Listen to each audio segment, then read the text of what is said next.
¿Qué tal? Buenas tardes para todos. ¿Cómo se encuentran, compañeros? ¿Todo bien?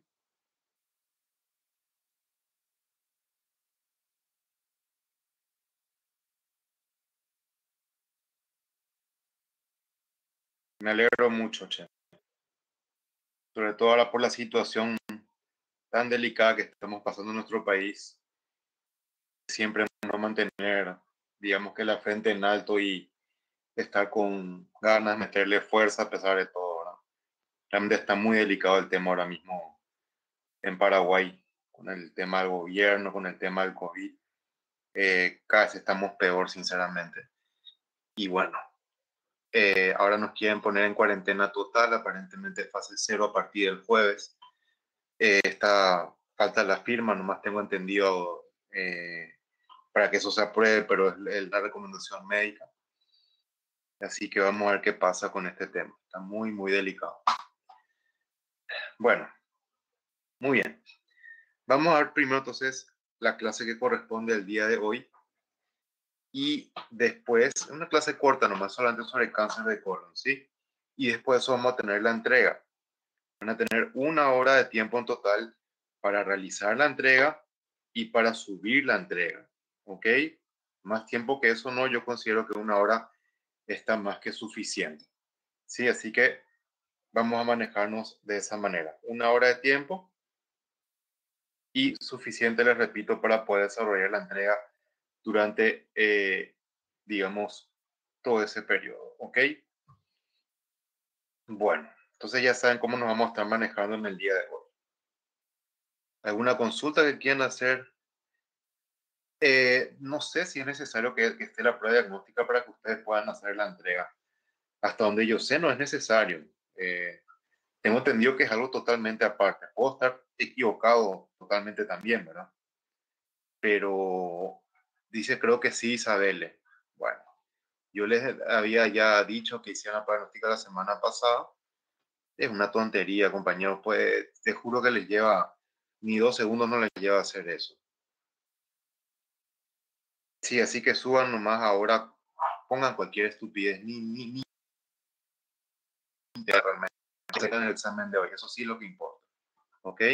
Entonces lo de hoy lo que tienen que rendir, por favor. Sí, ahí como dice el compañero, por favor tengan cuidado de no poner en un lugar equivocado.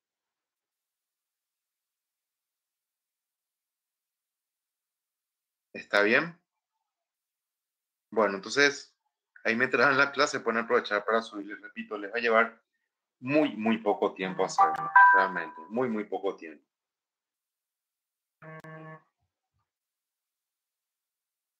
Bueno, me esperan 2 segunditos, por favor, ¿sí?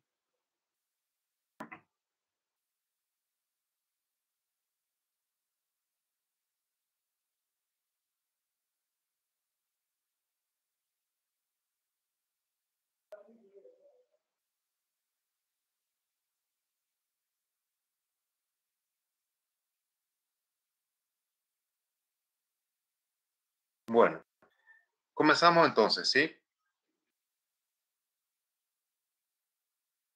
Bueno, vamos a ver, como le dije hoy, sobre cáncer de colon, ¿ok?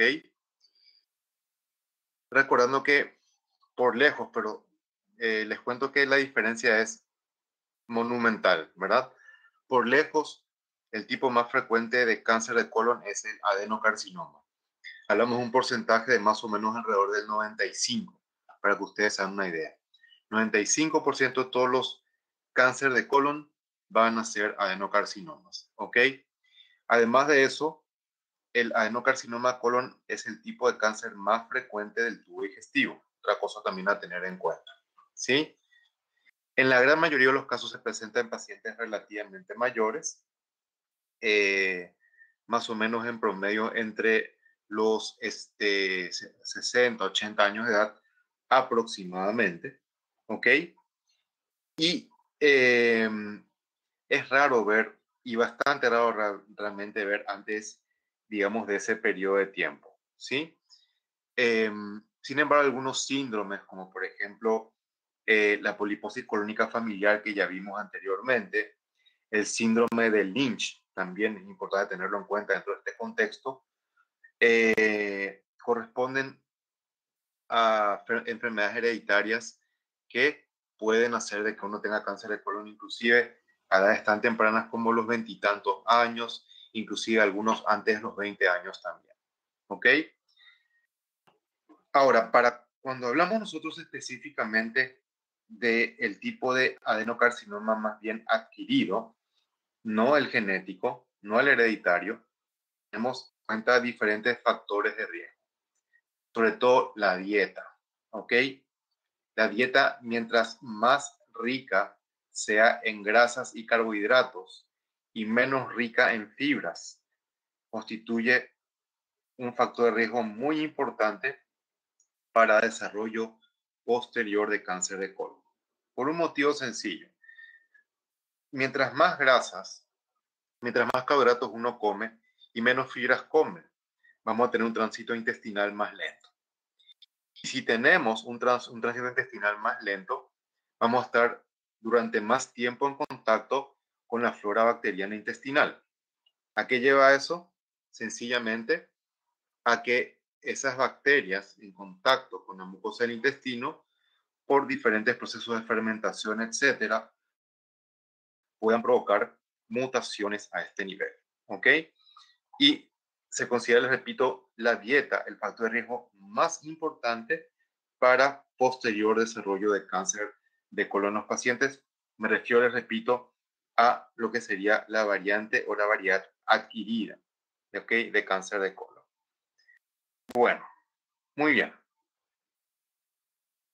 Además de eso, aunque no tanto como otros tipos de cáncer, pero sí considera que el alto consumo en carne roja, más que nada por el alto contenido de colesterol, porque ustedes saben que la carne vacuna tiene mucho colesterol, puede constituir a la larga también un factor de riesgo importante para desarrollo de cáncer de colon. ¿Ok?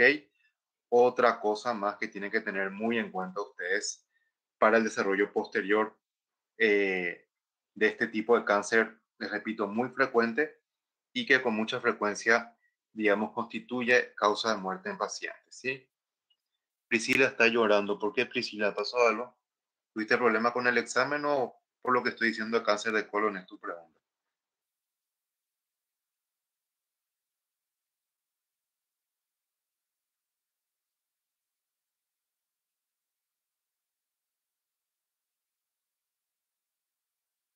Ah, por lo de la dieta. Y voy a llorar también si es por eso entonces. Vamos a llorar todos juntos.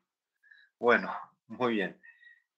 Ven ustedes que tanto la obesidad como la inactividad física favorecen una sobrecarga de grasas también, que puede ser parte de este problema que estamos conversando. Bueno, ¿cuáles son las condiciones preexistentes, mejor conocidas, que pueden llevar a un cáncer de colon con el tiempo? La colitis ulcerativa y la enfermedad de Crohn, como ustedes saben, corresponden al grupo de enfermedades inflamatorias intestinales que ya estudiamos en clases previas nosotros, ¿sí? Tengan en cuenta, les repito, es un factor importante para que con el tiempo uno pueda adquirir justamente este tipo de neoplasias, ¿ok? Para que ustedes lo tengan bien en cuenta. Y ya explicamos ya por qué puede ocurrir en su momento cuando vimos la clase correspondiente. Y no solamente eso, sino que además tener en cuenta los pólipos gastrointestinales, ¿verdad?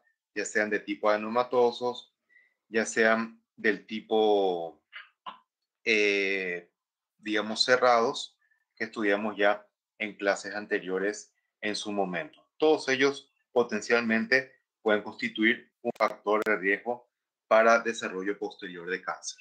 ¿Ok? Pero de todo lo que estamos viendo, los más frecuentes son los pólipos adenomatosos, más que cualquier otra causa probable conocida. Como me refiero a condiciones preexistentes, obviamente. Bueno, vamos a simplificar esta parte porque no quiero que se compliquen excesivamente con esto, ¿sí? Existen dos secuencias principales desde el punto de vista genético para un posterior desarrollo de carcinoma colorectal, ¿ok? Y la secuencia clásica es responsable del 80% de todos los casos, ¿verdad? Y esta secuencia clásica justamente sigue lo que acabamos de mencionar hace un rato, que corresponde a la secuencia de adenomas, ¿verdad? Ya sea cual sea el tipo, pero acá nos referimos, para ser sinceros, a adenomas de tipo pólipos adenomatosos, ¿ok? Luego van sufriendo esos pólipos diferentes grados de displasia, de bajo grado primero, de alto grado después, y finalmente un adenocarcinoma in situ, posteriormente ya un adenocarcinoma tipo infiltrante. ¿Ok? Esa es la secuencia que ustedes tienen que tener en cuenta para poder hacer el diagnóstico de un probable cáncer de colon. ¿Está bien? Ahora, a cada paso del que estamos explicando nosotros, le va a corresponder con el tiempo mutaciones específicas. ¿Y cuál es la mutación inicial que más frecuentemente se ve en el cáncer de colon adquirido? Corresponde a la mutación de la beta-catenina, ¿sí? Que se encuentra justamente relacionada a la mutación del gen APC. ¿Se acuerdan que explicamos ya varias veces esto? La última vez que lo hicimos fue en el contexto de poliposis adenomatosa familiar, donde teníamos justamente que la beta-catenina se encontraba formando un complejo citoplasmático, ¿verdad? Con un grupo de proteínas que eran justamente las codificadas por el gen APC, y como consecuencia de esto es que después, cuando se mutaba ese complejo proteico, la beta-catenina conseguía liberarse, digamos, de su atrapamiento en el citoplasma de la célula y se traslocaba continuamente hacia el núcleo celular, provocando mitosis en forma incontrolada, que es lo que iniciaba justamente este proceso de carcinogénesis. ¿Ok?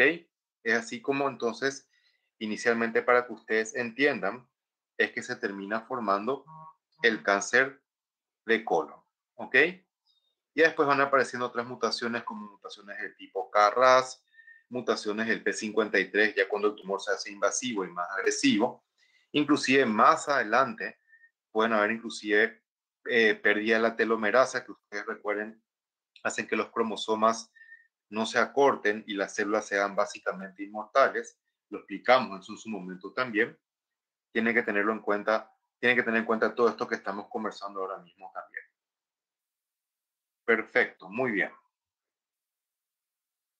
¿Hay alguna pregunta hasta ese momento? Esta parte quizás es un chiquitito complicada y no sea tan sencilla de entender.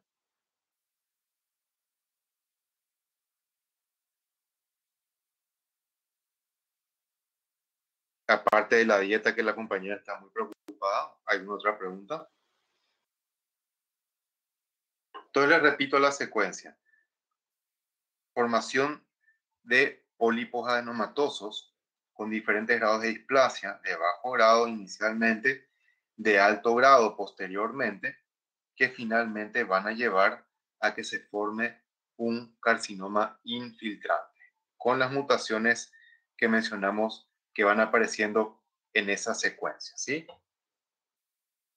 Pero existe una vía alternativa menos frecuente que no tiene relación con los pólipos adenomatosos, sino más bien tiene relación con los pólipos cerrados sésiles que estudiamos nosotros en clases anteriores, ¿verdad? Y dijimos que inicialmente los llamados pólipos cerrados sésiles no presentaban, digamos que, displasia, ¿se acuerdan? Pero podían hacerlo con el tiempo. Y que la presencia de displasia en un pólipo cerrado sésil se asociaba a la llamada inestabilidad de microsatélites, ¿verdad? Esto, en este sentido, es lo que finalmente va a llevar a que se forme adenocarcinoma en este grupo de pacientes. Les repito, la inestabilidad de los microsatélites. Así es como se conoce justamente este estado en este tipo de pacientes. ¿Ok?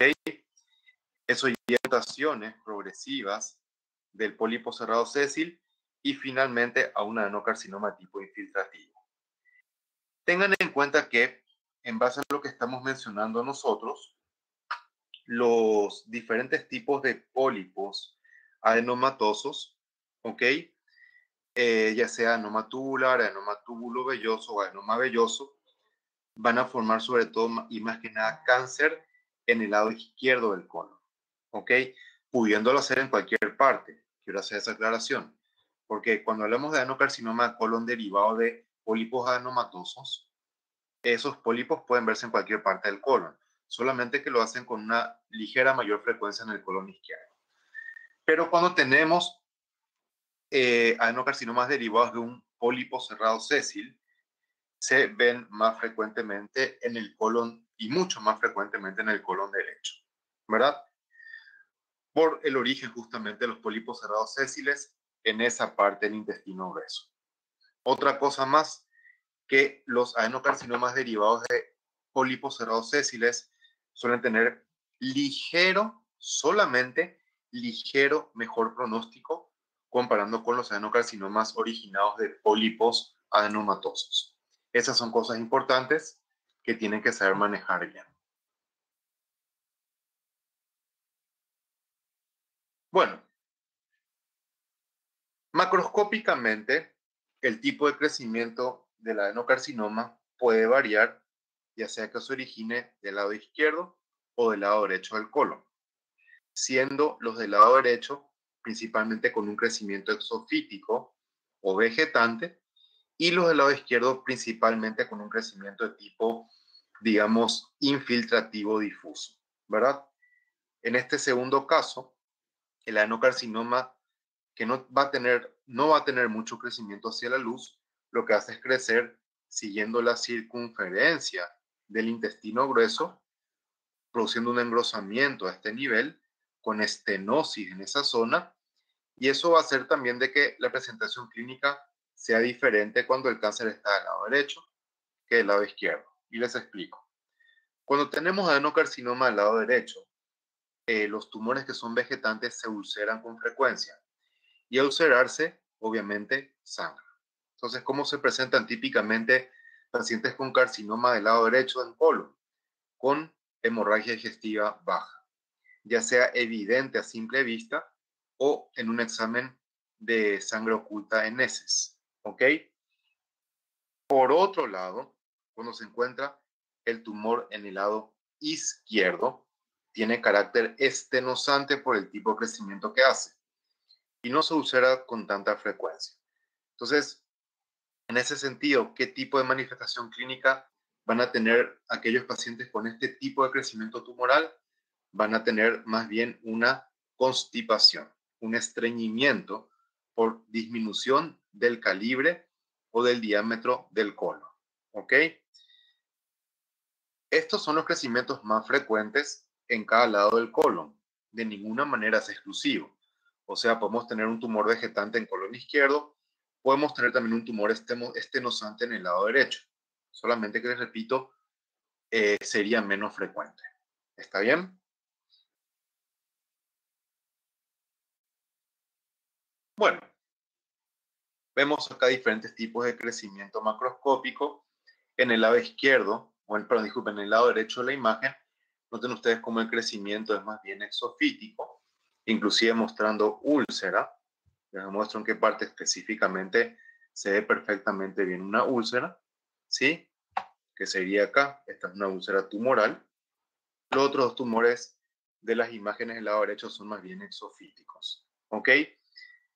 Del lado izquierdo podemos ver un crecimiento más infiltrativo, ¿sí? Vean cómo el tumor en sí crece más en profundidad, pero hacia la luz del colon no lo hace en gran, digamos, en gran extensión, ¿ok? Aparato es cierto, respiratorio. Si se ulcera, El aparato los bordes de la úlcera, como ustedes pueden ver, van a verse bastante sobreelevados, ¿sí? Sería este respiratoria y este de la otro, formado por las vías paranaya. ¿ok? Pero sí, la sea de la laringe en tres, separados por Vean en la imagen inferior izquierda como hay una marcada disminución del calibre del colon, que es justamente lo que crea la estenosis con la constipación en este grupo de pacientes. ¿Sí? Este aspecto macroscópico de cáncer de colon se ha denominado clásicamente como enservilletero. Si ustedes recuerdan, o para alcanzar la luz alveolar desde la o si han sangre. ido a algún En el restaurante caso del elegante, codo habrán 2, visto que la los servilleta de elementos de la tela barrera se hematogaseosa pone más dentro fina de una posible especie de son anillo, ¿verdad? Y ese anillo donde se pone esa servilleta de tela en los restaurantes elegantes se llama servilletero, ¿ok? Debido justamente al aspecto en servilletero que tienen estos tumores, es que se conocen, les repito, con ese nombre, con esa denominación.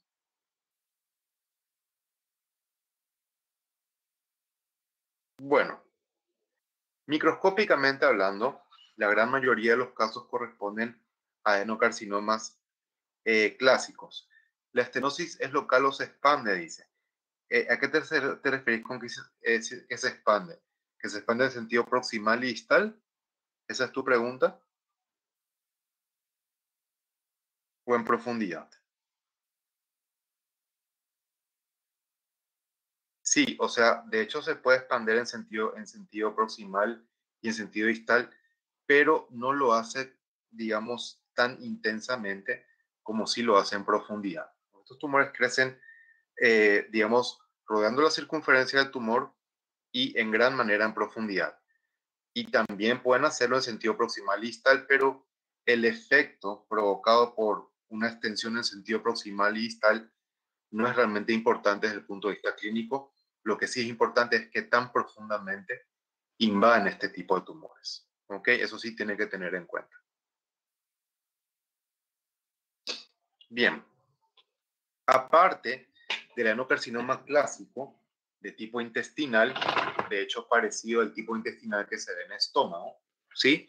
Tenemos también otras variantes, algunas de ellas importantes tener en cuenta por su implicancia desde el punto de vista clínico. ¿Ok?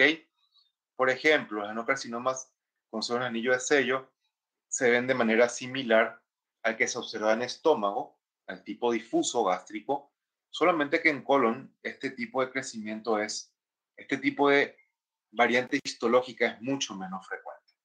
En estómago es muy frecuente, en colon es poco frecuente.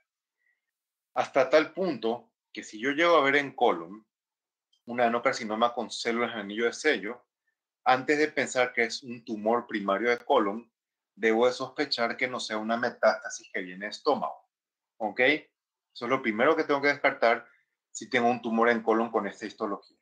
Y si no, obviamente se considera como primario.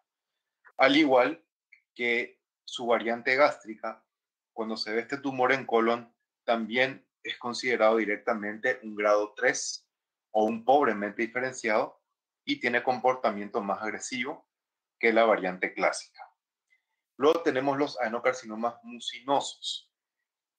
¿Cómo se define esto en colon? Porque conforme vayamos viendo otros órganos, vamos a ver que la definición de adenocarcinoma mucinoso es diferente entre un órgano y otro, ¿ok? Pero cuando hablamos específicamente de colon, la definición es que debemos observar en el tumor áreas de mucosecreción que superan el 50% del tumor, ¿ok? Si encuentro mucosecreción en más del 50% del tumor, ahí recién lo voy a llamar yo adenocarcinoma mucinoso. Y nuevamente, esto tiene implicancias pronósticas, porque se sabe que los adenocarcinomas mucinosos tienen mayor frecuencia de metástasis en ganglios linfáticos comparando con la variante clásica. ¿Ok? ¿Qué más tenemos que tener en cuenta? Los carcinomas llamados adenoescamosos. ¿Ok? También constituyen una variante agresiva de adenocarcinoma en la cual tenemos una mezcla de componentes glandulares con carcinoma escamoso, como ya hemos visto en otras partes nosotros. Mencionamos, por ejemplo, el año pasado esto cuando habíamos dado cáncer de pulmón. Carcinoma escamoso también puede verse en colon, pero con bastante poco frecuencia. Sin embargo, su presencia nos indica nuevamente un comportamiento agresivo. Por eso nuevamente es importante que lo tengamos en cuenta. Carcinomas escamosos en colon son extremadamente raros. Hay muy pocos casos descritos de adenocarcinoma de colon, ¿ok? De tipo escamosos puros, pero definitivamente existen, ¿ok?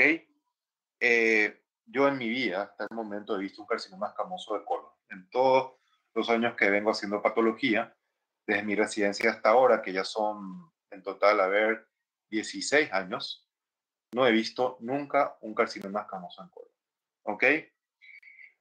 Cuando el carcinoma no presenta ninguna diferenciación ni de tipo glandular ni de tipo escamosa, decimos que el carcinoma es indiferenciado. Y al igual que los carcinomas indiferenciados en la mayoría de los órganos, este también tiene un carácter bastante agresivo. Se considera, de hecho, un carcinoma indiferenciado un grado 4, ¿verdad? Que sería el grado más alto que se le puede dar a cualquier carcinoma en cualquier parte del cuerpo. Son tumores muy agresivos, ¿sí? La inmunohistoquímica no tiene importancia cuando hablamos de un tumor primario de colon que estamos viendo en el colon, pero adquiere importancia fundamental si es que revisamos nosotros un ganglio linfático que nos envían, vamos a suponer un ganglio linfático retroperitoneal metastásico, ¿sí? Y no saben los médicos tratantes de dónde se originó el tumor. Entonces, cuando nosotros tenemos un adenocarcinoma metastásico de origen desconocido, ahí es donde es importante la inmunohistoquímica, que nos puede justamente determinar de dónde viene el cáncer de colon, ¿verdad? Y se le hace primero que nada citoqueratinas, ¿verdad? Especialmente las de tipo 7 y las de tipo 20, siendo el perfil inmunohistoquímico para cáncer de colon negativo para citoqueratina 20 y positivo para citoqueratina, citoqueratina tipo 7 negativo, para citoqueratina de tipo 20 es positivo, CK7 negativo, CK20 positivo, ¿ok? Eso es lo primero a tener en cuenta. Después, inclusive, ya se pueden buscar, digamos, marcadores más específicos para cáncer de colon, ¿verdad? Entonces, ¿qué es lo que se tiene que sí? Se puede tener en cuenta, por ejemplo, el CEA, que es el antígeno carcino embrionario, que da positivo en carcinomas, pero en un grupo más limitado. Entre ellos incluye justamente el cáncer de colon, ¿ok? Y también podemos buscar marcadores, digamos, que corresponden a factores de transcripción específicos en el colon, que no se ven en ninguna otra localización que no sea, de hecho, el tubo digestivo. ¿Ok? Entonces, de esa manera es que uno puede determinar de dónde proviene un cáncer de origen desconocido. ¿Ok? Es muy importante cuando tenemos un adenocarcinoma, pues un capítulo muy, digamos que interesante dentro de lo que sería la patología, es justamente cuando nos enfrentamos ante la dificultad de determinar de dónde proviene un carcinoma de, digamos, de origen desconocido. Se hace una buena, digamos, batería de marcadores de inmunohistoquímica y eso permite determinar de dónde justamente proviene el tumor. En algunos casos, como la inmunohistoquímica no es una ciencia exacta, necesitamos hacer, digamos que, marcadores, no, digamos, no podemos decir directamente viene a tal lugar, pero podemos sugerir la presencia, el probable origen, por ejemplo, en colon, y obviamente eso va a hacer de que nuestro médico tratante haga una endoscopía digestiva baja y con eso quizás consiga encontrar, digamos, el tumor donde se encuentra originado. ¿Ok? Para eso sirve la inmunohistoquímica y es extremadamente útil para el trabajo del patólogo y también para dar un diagnóstico con la mayor certeza posible a los médicos que son médicos tratantes. ¿Ok? Muy bien. El factor de transcripción específico para, digamos, cáncer de colon que se utiliza para detectar justamente su origen en tumores de que no se sabe de dónde provienen, sería el CDX2. Les escribo ahí abajo, ¿sí? Para que lo tengan ustedes porque no está en diapositiva. Así se llama el marcador, ¿sí? CDX2.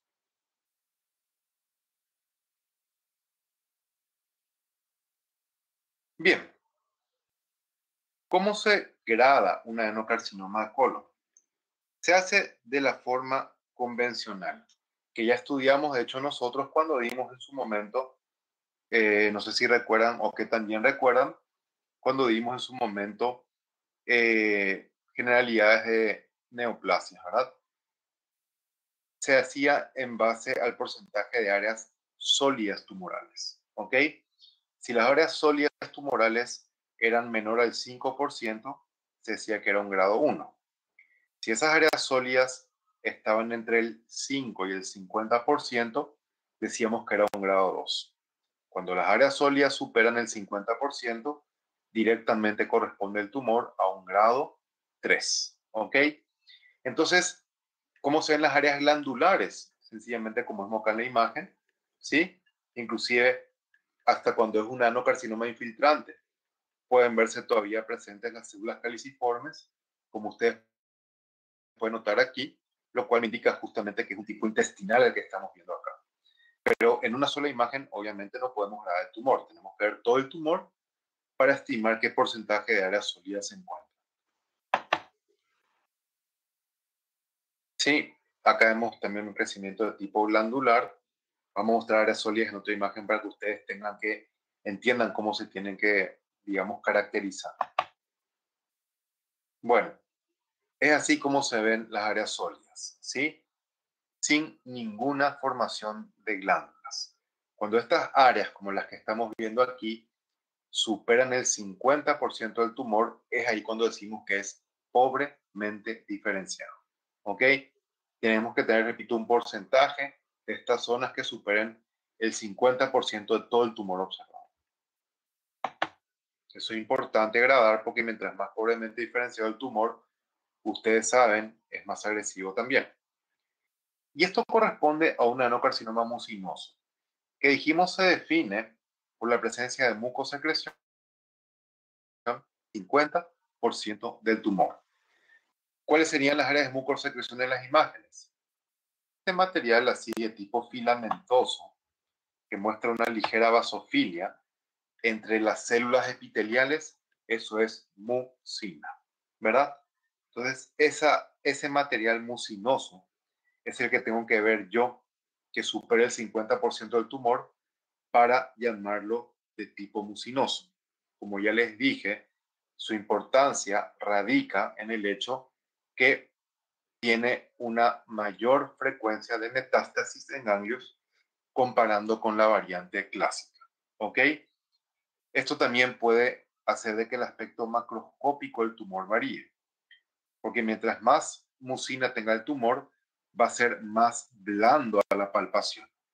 Inclusive, el moco puede verse perfectamente bien a simple vista también.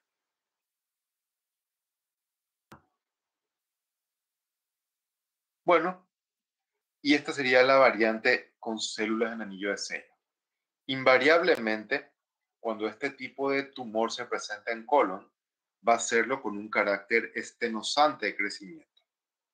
Pero en colon, el crecimiento estenosante no se asocia de ninguna manera exclusivamente a la presencia de anillo de sello, ¿verdad? De células en anillo de sello, sino que puede verse crecimiento estenosante inclusive con un adenocarcinoma clásico, ¿verdad? Pero si fuera con células en anillo de sello, seguro que va a ser con un crecimiento difuso estenosante. Como perfectamente vemos bien en la imagen macroscópica al lado izquierdo, noten la marcada disminución del calibre del colon. Comparen este diámetro de acá con este otro que estamos viendo acá arriba, que sería el diámetro real, y vemos que está disminuido en cerca del 50% el calibre del colon ahí. Y noten otra cosa, como las áreas donde está el tumor, no solamente tiene un color más blanquecino, sino que produce un engrosamiento difuso de la pared del colon a ese nivel. Vemos en la imagen microscópica perfectamente bien la presencia de múltiples células en anillo de sello. ¿Ok? Como ya estudiamos nosotros en clases anteriores, les marco un pequeño grupito ahí. Recuerden que se caracterizan porque tienen citoplasma claro, lleno de mucina, que desplazan el núcleo del tumor hacia la periferia. ¿Okay? Ahí va a escribir algo a alguno de los compañeros.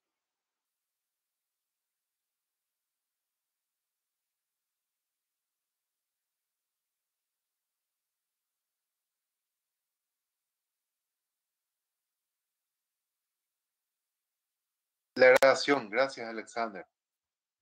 Sí, no creo que me hagan problemas si es que me paso un poquitito el tiempo, ¿verdad? Pero igual te agradezco mucho por avisar porque si no me avisan, generalmente me olvido y se me pasa, ¿sí?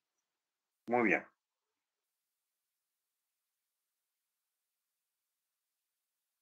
Bueno, usualmente, ¿dónde da metástasis principalmente el adenocarcinoma de colon? En ganglios linfáticos. Y obviamente, y primero, en ganglios linfáticos regionales, que es lo que estamos viendo nosotros en la imagen microscópica del lado derecho. Ven ustedes que se reconoce acá en la periferia el tejido linfoide, inclusive con folículos linfoides con centro germinativo, y vemos en la parte central, ¿ok?, la zona de metástasis. Específicamente, ¿dónde están las glándulas? Acá. Le muestro la parte donde se ven las glándulas de mayor tamaño. Hacia el lado derecho y hacia abajo se ven un pequeño grupito de glándulas también dentro del ganglio. Eso directamente constituye una metástasis ganglionar. ¿Ok? Es importante, digamos que, contar qué tantas metástasis presenta un adenocarcinoma de colon. ¿Ok? En ganglios linfáticos, obviamente me refiero. ¿Sí? Podemos tener, eso permite justamente grabar el TNM en forma correcta. Se considera que, por ejemplo, si ustedes me envían a mí un cáncer de colon al laboratorio de patología para que yo examine, que por lo menos encontrar y examinar 12 ganglios linfáticos en el tejido pericolónico. Si encuentro más, por supuesto que mejor todavía. Pero si encuentro menos ganglios, se considera insuficiente. ¿Ok? Por lo tanto, el patólogo debe, digamos que, intentar con todos los métodos posibles encontrar un mínimo de 12 ganglios linfáticos para que nuestro TNM después sea gradado en forma correcta. Cuando el adenocarcinoma da metástasis a distancia, lo hace preferencialmente en el hígado, ¿ok? Obviamente por la vía de drenaje a través de la vena porta, como claramente entenderán ustedes.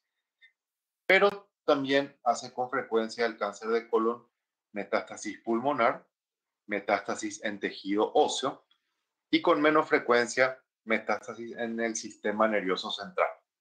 En algunos casos tenemos metástasis en localizaciones bastante inusuales, como por ejemplo en la piel, como ustedes pueden ver en la imagen macroscópica del lado izquierdo.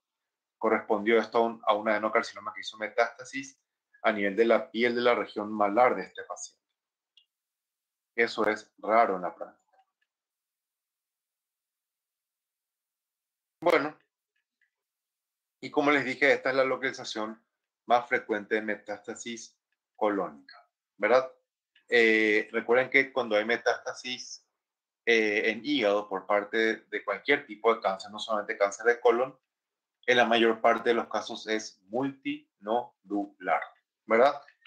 Pero, y eso vamos a estudiarlo dentro de poco cuando vemos hígado, que de hecho vamos a ver hígado, les cuento ya el jueves, ¿ok?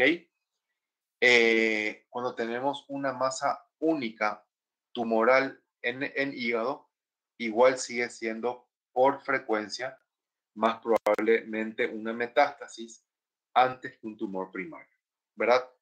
Dicho de otra manera, las metástasis o sea, los tumores hepáticos son metastásicos hasta demostrar lo contrario, ¿ok? Por frecuencia. Bueno, dentro del TNM, ¿cómo se tiene que gradar el cáncer de colon?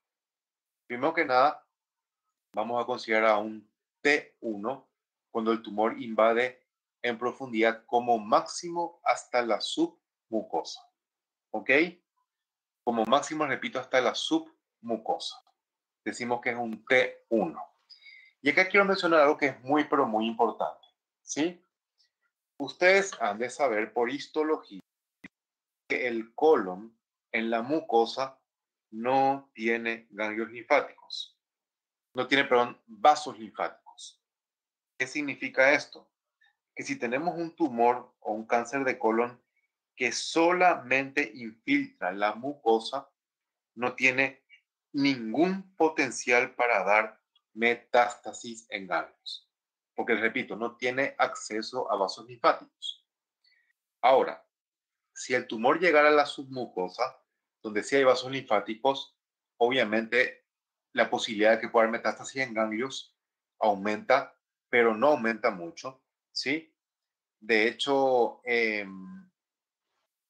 se considera que cuando un adenocarcinoma de colon penetra solamente hasta la submucosa, el porcentaje que puede dar metástasis en ganglios sigue siendo bastante bajo. No tan bajo como el adenocarcinoma temprano que vimos en estómago, ¿sí? Pero definitivamente el pronóstico sigue siendo muy, muy bueno si el tumor penetra solamente hasta la submucosa. Hablamos de un T2 cuando llega a la capa muscular propia. Ahí sí la probabilidad de que haya metástasis en ganglios aumenta bastante. Cuando llega hasta el tejido pericolónico, lo va a atravesar todo el espesor de la pared del colon, o sea, cuando llega hasta el mesocolon, para ser más exacto, decimos que es un T3. Y cuando llega y rompe el peritoneo visceral o directamente invade órganos vecinos, vamos a decir que es un T4. ¿Me entienden? Eso es la manera en la cual se clasifica el T cuando hablamos de cáncer de colon. Acá está en forma más detallada del TNM, ¿sí? No hace falta que lo sepan tan así detallado, pero los dejo para que ustedes lo tengan como referencia, ¿sí? Lo que quiero que sepan del TNM es lo que exactamente les dije yo a ustedes, ¿verdad? Cuando esté 1, cuando esté 2, cuando esté 3 y cuando esté 4, ¿verdad? No, digamos, desglosar en forma tan detallada esto, porque yo considero que para estudiantes es suficiente saber lo que les acabé de decir yo.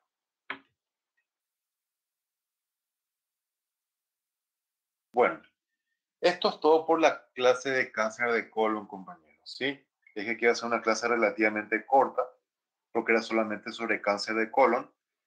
¿Hay alguna pregunta que quieran hacer de todo lo que vimos nosotros?